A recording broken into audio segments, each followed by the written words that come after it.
आजच्या पवित्र मिसाचा हेतू स्वर्गवासी मायकल शिलो डायस स्मरणार्थ देणार जॉन डाबरे, कुटुंबाच्या बरेपणासाठी देणार कमल विल्यम डाबरे, स्वर्गवासी आईवडील व स्वर्गवासी बहिणीच्या स्मरणार्थ देणार मायकल डाबरे.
पिता, पुत्र व पवित्र आत्मा यांच्या नावे आमीन.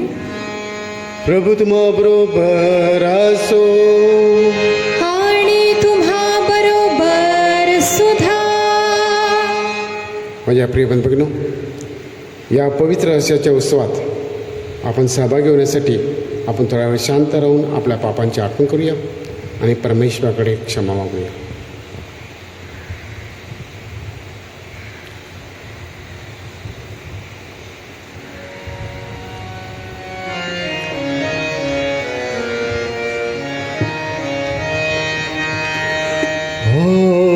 जनांचे तारण करण्या प्रभुराया तू अवतरला.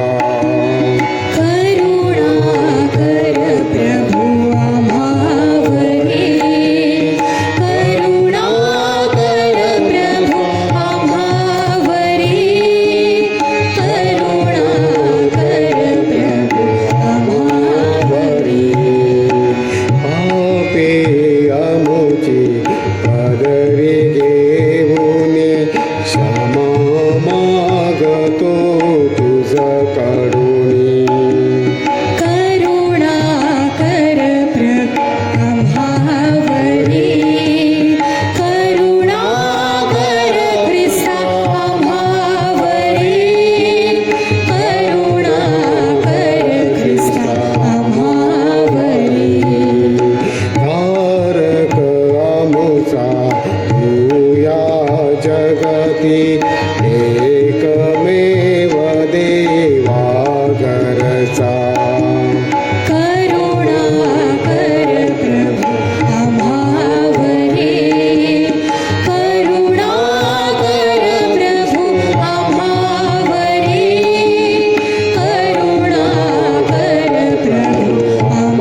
राहो.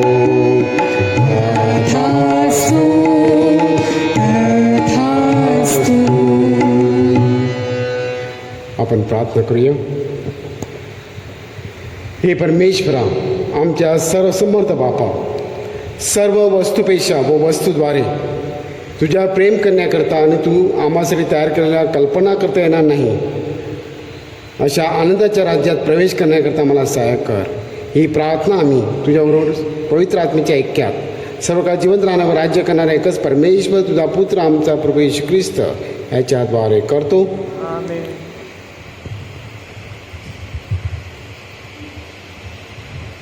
अहेजिकल या पुस्तकातून घेतलेले वाचन.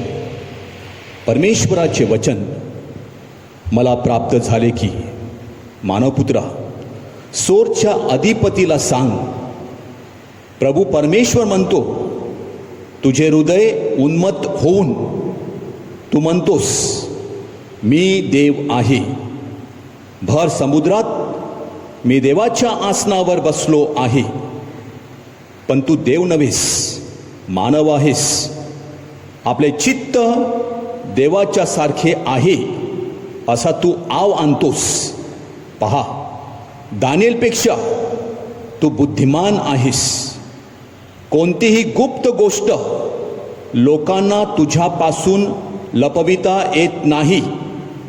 तू आपल्या अकलेने आणि चातुर्याने धन संपादन केलेस आणि आपल्या भांडारात सोन्या रुपयाचा संचय केलास. तू आपल्या अकलेच्या जोरावर व्यापार करून आपले धन वाढविलेस. या तुझ्या धनाने तुझे हृदय उन्मत्त झाले आहे. यास्तव प्रभू परमेश्वर म्हणतो, आपले चित्त देवाच्या चित्तासारखे आहे असा तू आव आणतोस. म्हणून पहा, मी तुझ्यावर परकीय लोक आणतो, तुझ्यावर अन्य राष्ट्रातले उग्र पुरुष आणतो. तुझ्या अकलेच्या सौंदर्यावर ते तलवार उपसतील आणि तुझे तेज भ्रष्ट करतील. ते तुला गर्तेत उतरवितील. भर समुद्रात वध पावणाऱ्यांच्या मृत्यूसारखा तुझा मृत्यू होईल. तू आपल्या वधणाऱ्यासमोर मी देव आहे असे म्हणशील का? घाळ करणाऱ्याच्या हाती सापडलास तो तू देव आहेस, मानव आहेस. बेसुधी मरतात त्याप्रमाणे तू परदेशांच्या हस्ते मरशील, हे माझे म्हणणे आहे.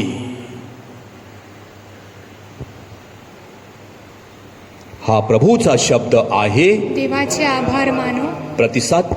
प्राण हरण आणि प्राणदान करणारा मीच आहे. प्राणहरण आणि प्राणदान करणारा मीच मीच आहे. आहे.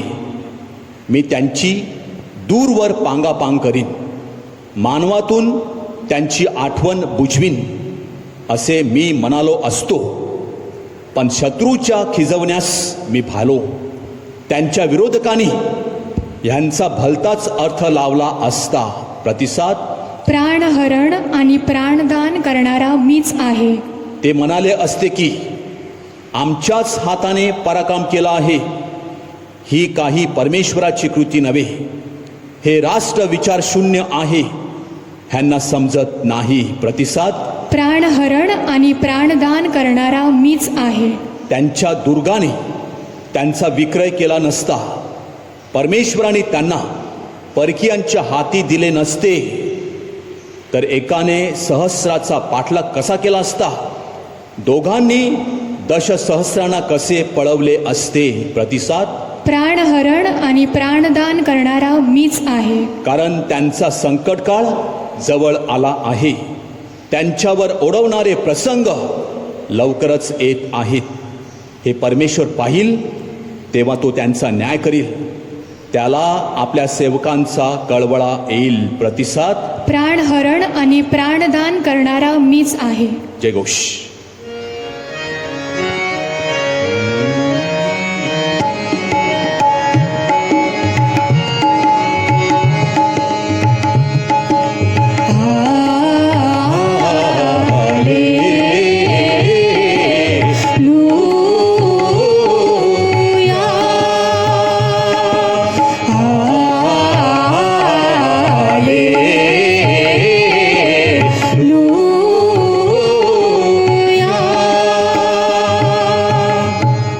हे परमेश्वरा, तुझी वचने आमच्या हृदयाला आनंदित करतात, ती आमच्या नेत्रांना प्रकाश देतात.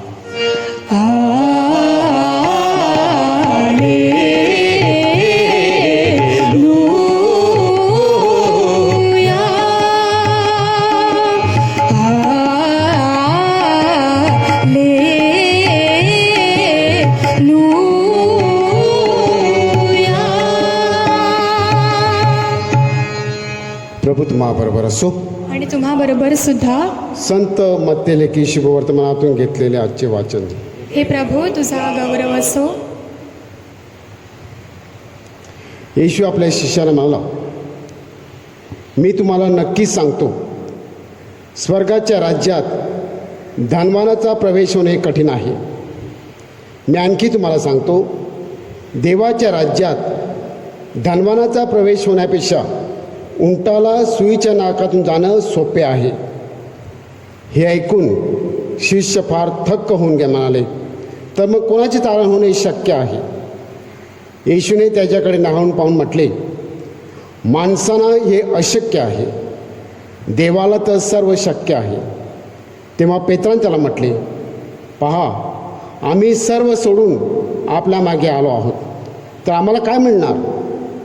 येशूने त्याला म्हटले, मी तुम्हाला नक्कीच सांगतो, पुनरुत्थित मनुष्याचा पुत्र आपल्या गौरवाच्या राजासनावर बसेल, तेव्हा माझ्या मागे आलेले तुम्ही 12 राजासनावर बसून इस्रायलच्या 12 वंशाचा न्यायनिवाडा कराल. आणखी ज्या कोणी घरे, भाऊ बहिणी, बाप, आई, मुलं किंवा शेते माझ्या नावाकरता सोडले आहेत, त्यांना ते अनेक पटीने मिळून सार्वकालिक जीवन हे वतन मिळेल. परंतु जे पहिले ते शेवटले, आणि जे शेवटले ते पहिले, असे पुष्कळ जणांचे होईल.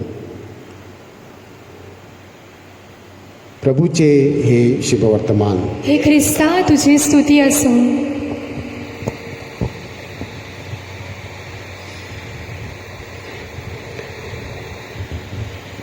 माझ्या प्रिय बंधूंनो, सेमिनरीमध्ये असताना माझ्या वर्गामध्ये एक श्रीमंत ब्रदर होता, आणि ज्यावेळेला हा बायबल पॅसेजवर मत्तेच्या शुभवर्तमान आम्ही विचार करत होतो, त्यावेळेला हा पॅसेज आला आणि प्रोफेसर आम्हाला शिकवत होते. तेव्हा ह्या ब्रदरला हे वचन फार खटकलं की श्रीमंत माणसानं का वाईट केलं? उंटाला सुईच्या नाकातून जाणं सोपं आहे, मग श्रीमंत माणूस काय जाऊ शकत नाही? आणि त्याने, मला माहिती आहे, प्रोफेसरला पुष्कळ प्रश्न विचारले. माझे प्रिय बंधूंनो, आपल्या सगळ्यांना वाटतं की आपण श्रीमंत व्हावं, आपल्याकडे पुष्कळ संपत्ती असावी, धनमान असावं, मालमत्ता असावी. ख्रिश्चन श्रीमंत होऊन ख्रिश्चन राहू शकतो का? आपण जर पाहिलं तर येशू देवाचा पुत्र असून देखील त्याने स्वतःहून गरिबी कुटुंबामध्ये जन्म घेतला, गरिबी स्वतःहून स्वीकारली. येशूने जे शिष्य निवडले ते देखील गरीब होते. ज्या संतांविषयी आपण नेहमी ऐकतो त्यापैकी पुष्कळचे संत गरीब होते, आणि जे संत श्रीमंत होते त्यांनी त्यांची सगळी संपत्ती, मालमत्ता एकतर विकली किंवा गोरगरिबास देऊन टाकली. आपले जे वर्तस्थ आहेत रिलिजियस लोक, ते नेहमी गरिबीचं वावज घेतात, शपथ घेतात, गरिबी स्वतःहून धारण करतात.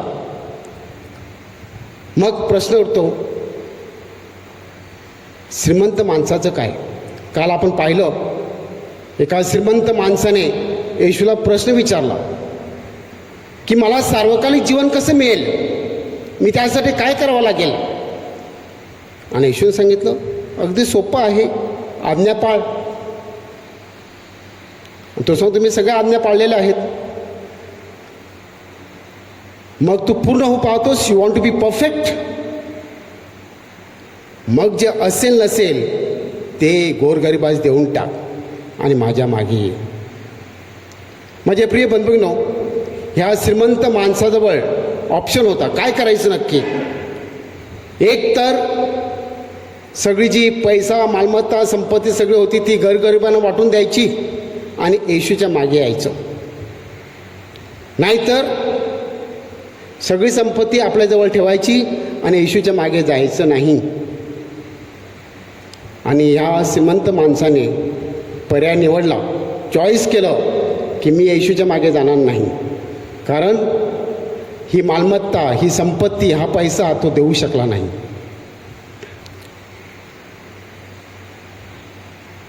म्हणजे प्रिय बंधूंनो, आजच्या वचनात सांगितलेलं आहे की श्रीमंत माणसाला, धनवान माणसाला देवाच्या राज्यात जाणं कठीण आहे. एक वेळ उंट सुईच्या नाकातून जाऊ शकतो, सुईचं नाक त्याच्यातून उंट जाऊ शकतो, पण श्रीमंत माणूस जाऊ शकत नाही. बायबलमध्ये पैसा, संपत्ती, मालमत्ता याविषयी पुष्कळ उल्लेख आहे. 2000 वेळा त्याचा उल्लेख आपल्याला बायबलमध्ये आढळतो.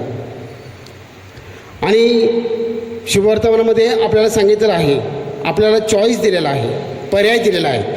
एका बाजूला तुमची संपत्ती, मालमत्ता आणि दुसऱ्या बाजूला परमेश्वर. तुम्हाला दोघातून एक निवडायचं आहे. काय निवडणार? Choice is yours. तुम्हाला निवड करायची आहे. एक तिमोथी 6:10 संत पॉल सांगतो की सगळ्या वाईट गोष्टीचं मूळ कारण हा पैसा आहे. नीतिसूत्रे 30:8-9 यामध्ये सांगितलेलं आहे की मी काय मागू? श्रीमंती मागू की गरिबी मागू? तर मला श्रीमंती पण नको आणि मला गरिबी नको.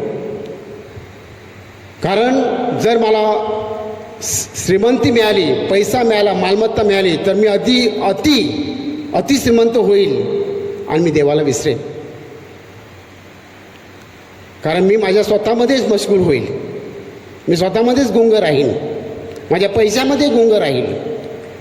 मी गरिबी मागू? नाही, मी गरिबी पण मागणार नाही. कारण मी जर गरीब होईल तर लाचार होईल, मी चोरी करेन आणि मग मी देवाला दोष देईन. आणि म्हणून मी देवाकडे एकच गोष्ट मागेन की दररोजची भाकर मला दे. म्हणजे प्रिय बंधूंनो, संपत्ती चांगली आहे आणि धोकादायक आहे. योग, आपण जे पुस्तक वाचतो, योगकडे भरपूर संपत्ती होती, पैसा होता, परंतु त्याने कधीच देवापेक्षा पैशावर जास्त प्रेम केलं नाही. आणि ज्या वेळेला त्याची परीक्षा घेण्यात आली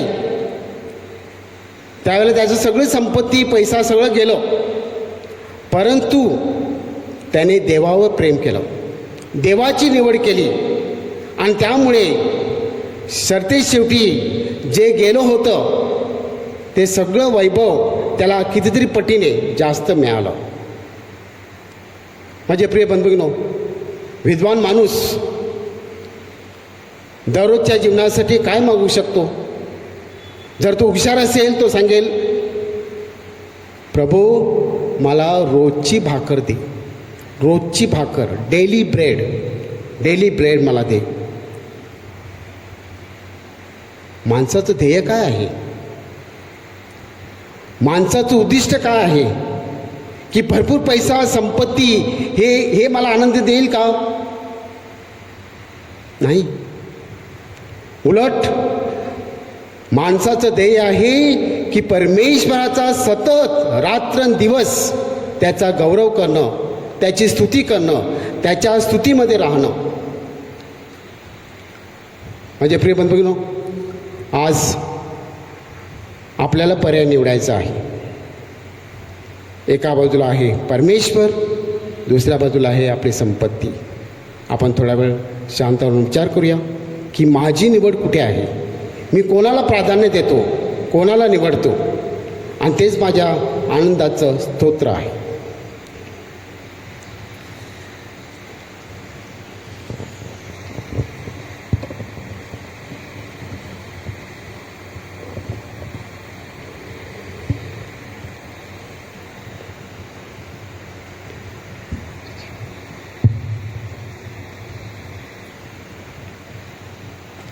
आज IB मर्ती हिचा वाढदिवस आहे, ज्यासाठी प्रार्थना करूया. तसेच जे कोरोनामुळे आजारी आहेत, क्वारंटाईन आहेत, हॉस्पिटलमध्ये आहेत,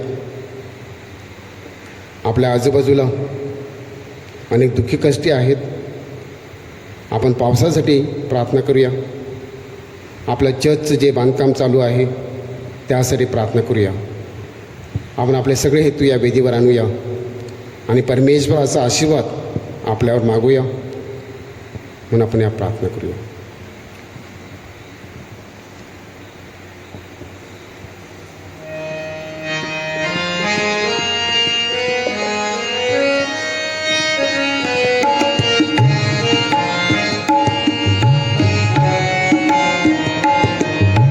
तुझेच प्रभुजी जीवन माझे, तूच आसरा जीवनाचा. तुझेच प्रभुजी जीवन माझे, तूच आसरा जीवनाचा.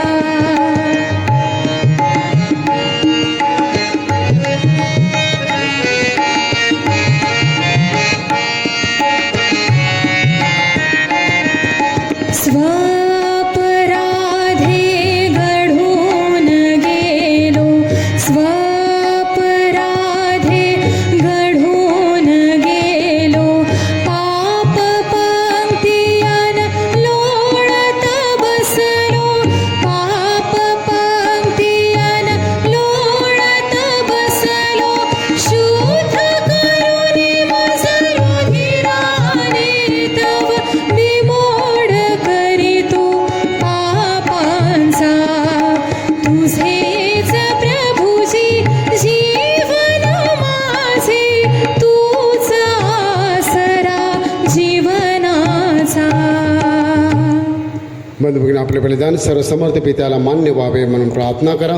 आपल्या हातून अर्पण केलेल्या बलिदानांचा प्रभू स्वीकार करो, त्यामुळे त्याच्या नावाचे गुणगान व गौरव होऊन त्याच्या ख्रिस्त मंडळाचे कल्याण हो. हे प्रभू, आमच्या भेटीचा स्वीकार कर. तू दिलेल्या भेटीमधूनच आम्ही तुला ही भेट अर्पण करीत आहोत. या आमच्या भेटीबद्दल परतफेड म्हणून तू स्वतःच आमच्या भेटीस ये. ही प्रार्थना आम्ही प्रभू येशूच्या नावाने करतो. आमेन. प्रभू तुम्हा बरोबर असो. आणि तुम्हा बरोबर सुद्धा.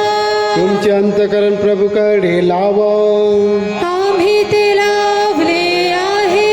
प्रभू आमचा परमेश्वराचे आभार मानूया. ते योग्य वरास आहे. हे पवित्र पित्या, सर्वसमर्थ सनातन परमेश्वर, आमच्या प्रभू येशू ख्रिस्ताद्वारे आम्ही तुझे नित्य व सर्वत्र आभार मानावेत. योग्य व तारणदायक आहे. त्याच्याद्वारे तू सर्व सृष्टीची पुनर्निर्मिती केलीस. त्याच्या संपन्नतेमध्ये आम्हा सर्वांना भागीदार केलेस. तू ईश्वर येशूने आपल्या ईश्वरी वैभवाचा त्याग केला. क्रुसावर आपले रक्त सांडून त्याने जगाला शांती दिली आणि म्हणूनच सर्व सृष्टीत त्याला सर्वश्रेष्ठ करण्यात आले. त्याची भक्ती करणाऱ्यासाठी तो शाश्वत जीवनाचा झरा बनला आणि म्हणून स्वर्गीय दरबारातील दूताच्या सर्व गायक वृंदांच्या निरंतर गुणगानात सामील होऊन आम्ही तुझा गौरव गातो.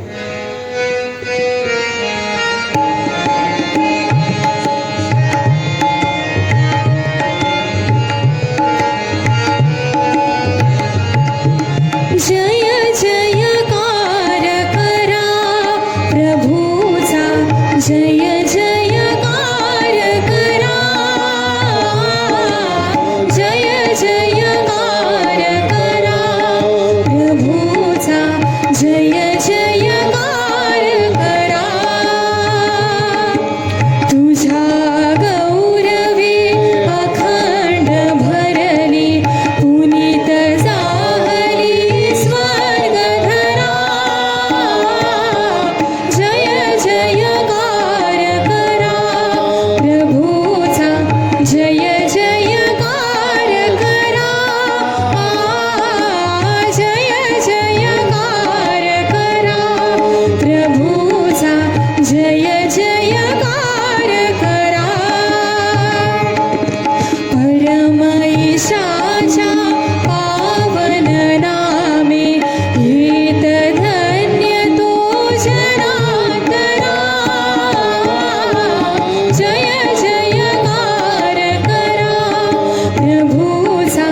जय जयकार करा. प्रभू तू खरोखर पवित्र आहेस, सर्व पवित्राचा तू गम आहेस. ही दाने पवित्र करण्यासाठी तुझा आत्मा यांच्यावर येऊ. ही दानं आमच्यासाठी आमच्या प्रभू येशू ख्रिस्ताचं शरीर व रक्त बनव.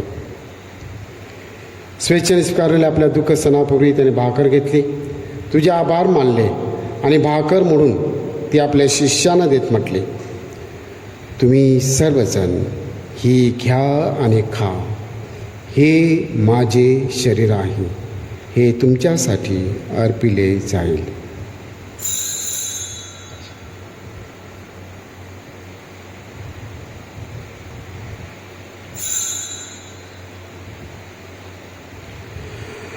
भोजन झाल्यानंतर त्याने प्याला घेतला, पुन्हा तुझे आभार मानले व तो प्याला आपल्या शिष्यांना देत म्हटले, तुम्ही सर्वजण हा घ्या व यामधून प्या, हा माझ्या रक्ताचा प्याला आहे, नव्या व शाश्वत कराराचे हे रक्त आहे, हे तुमच्या व साऱ्या मानवांच्या पापक्षमेसाठी सांडण्यात येईल, हे माझ्या आठवणीसाठी करा.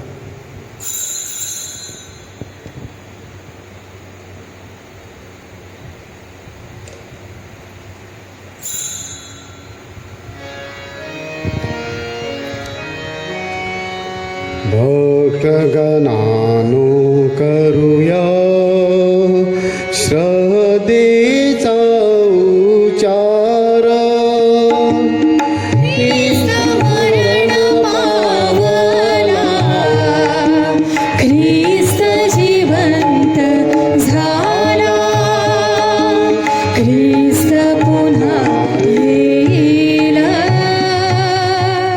त्याच्या मरणाच्या व पुनरुत्थानाच्या स्मरणार्थ हे पिते आम्ही तुझे जिवंत ही भाकर व हा तारंदायक प्याला अर्पण करतो. तुझ्यासमोर उभे राहण्यास व तुझी सेवा करण्यास आम्हाला पात्र केल्याबद्दल आम्ही तुझे आभार मानतो. ख्रिस्ताचे शरीर व रक्त सेवन करणारे आम्ही सर्व पवित्र आत्म्याच्या कृपेने एक व्हावेत असे आम्ही विनवितो. प्रभू, सर्व जगभर पसरलेल्या तुझ्या ख्रिस्त सभेची आठवण कर. आमचे पोप फ्रान्सिस, आमचे बिशप फेलिक्स व इतर सर्व धर्मगुरू यांच्यासह आमचे तुझ्या प्रेमात उत्तरोत्तर वाढ कर. मरणातून पुन्हा उठण्याच्या आशेने ख्रिस्ताठाई विश्रांती पावलेल्या आमच्या बंधू आणि भगिनीची तू आठवण कर. त्यांना व ख्रिस्तवासी झालेल्या इतर सर्व लोकांना तुझे दिव्य दर्शन घडू दे. आम्हा सर्वावर दया कर.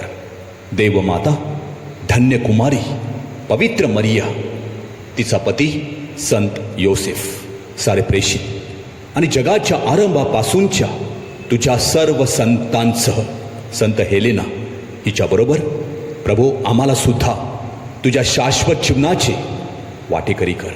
त्यांच्याबरोबर आम्ही तुझी स्तुती करावी व आमच्या प्रभू येशू ख्रिस्ताद्वारे तुझा गौरव गावा म्हणून आम्हाला कृपा दे.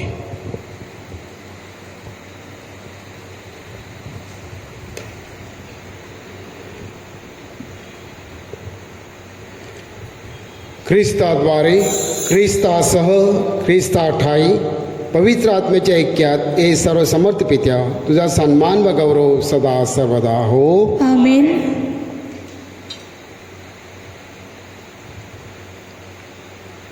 प्रभूने शिकवली प्रार्थना आपण एकत्र म्हणूया.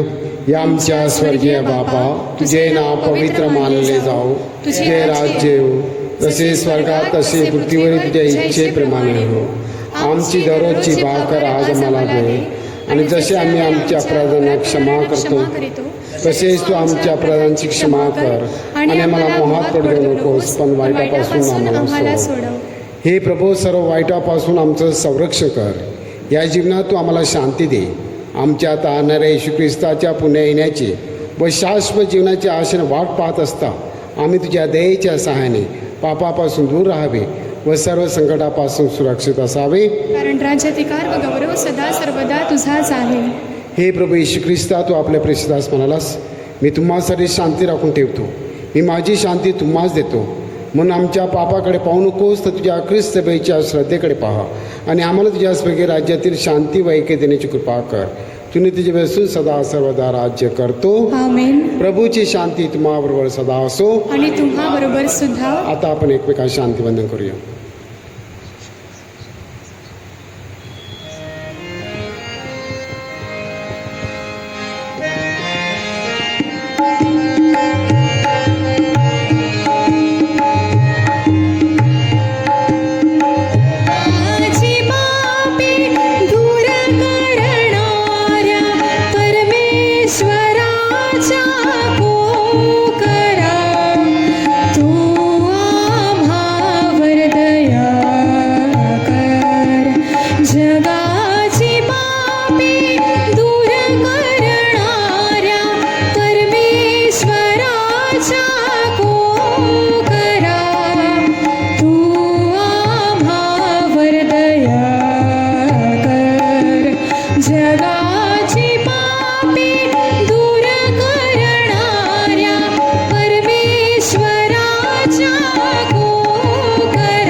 जगाची पापे दूर करणारे देवाची कृपा याच्या भोजनात बोलावण्यात आलेले आपण सर्वजण धन्य. हे प्रभो, तुझा स्वीकार करावयास मी पात्र नाही, परंतु एक शब्द मात्र बोल म्हणजे मी बरी होईन.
आपण प्रार्थना करूया.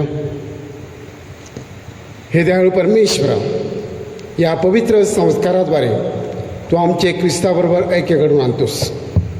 या पृथ्वीवर आम्ही अधिकाधिक त्याच्यासारखे बनावे, त्याच्या स्वर्गातील वैभवात सहभागी होण्यास पात्र ठरावेत म्हणून मला सहाय्य कर. तो परमेश्वर असून सर्व काळ जिवंत राहतो व राज्य करतो. प्रभू तुम्हाबरोबर असो. आणि तुम्हाबरोबर सुद्धा. सर्वशक्तिमान परमेश्वर पिता, पुत्र व पवित्र आत्मा याचा आशीर्वाद तुम्हावर सदा राहो. जा तुम्हास ख्रिस्ताच्या शांतीने पाठवण्यात येत आहे. देवाचे आभार मानू. कोरोना व्हायरसमुळे बाधित लोकांसाठी प्रार्थना. सर्व समर्थ व दयावंत परमेश्वरा, सर्व जगाला तू तुझे प्रेम सदैव व सर्वत्र दाखवत असतोस. कोरोना व्हायरसमुळे बाधित झालेल्या ह्या विश्वाच्या वेगवेगळ्या भागातील लोकांसाठी आम्ही करीत असलेली प्रार्थना दयेने ऐक. कोरोना व्हायरसमुळे निर्माण झालेली परिस्थिती आटोक्यात आणण्यासाठी ह्या आजाराने पछाडलेल्या व्यक्तींना व त्यांच्या कुटुंबियांना आरोग्यदायी स्पर्श लाभण्यासाठी आम्ही तुझ्याकडे कळकळीने याचना करीत आहोत. ह्या आजारावर लवकरात लवकर प्रभावी उपाय शोधण्यासाठी संशोधन करणाऱ्या डॉक्टर्सच्या प्रयत्नांना यश लाभावे म्हणून आम्ही तुझी करुणा भागतो. लोकांच्या हितासाठी झटणाऱ्या सरकारी व आरोग्य यंत्रणांना ह्या आजारावर मात करण्यासाठी योग्य पावले उचलली जात आहेत. त्यांच्या फलद्रुपतेसाठी आम्ही प्रार्थना करतो. ही प्रार्थना आम्ही आमच्या प्रभू ख्रिस्ताद्वारे करतो. आमेन. मरिया कृपा पूर्ण तू आम्हाला नारी प्रभूचे सुंदर दान.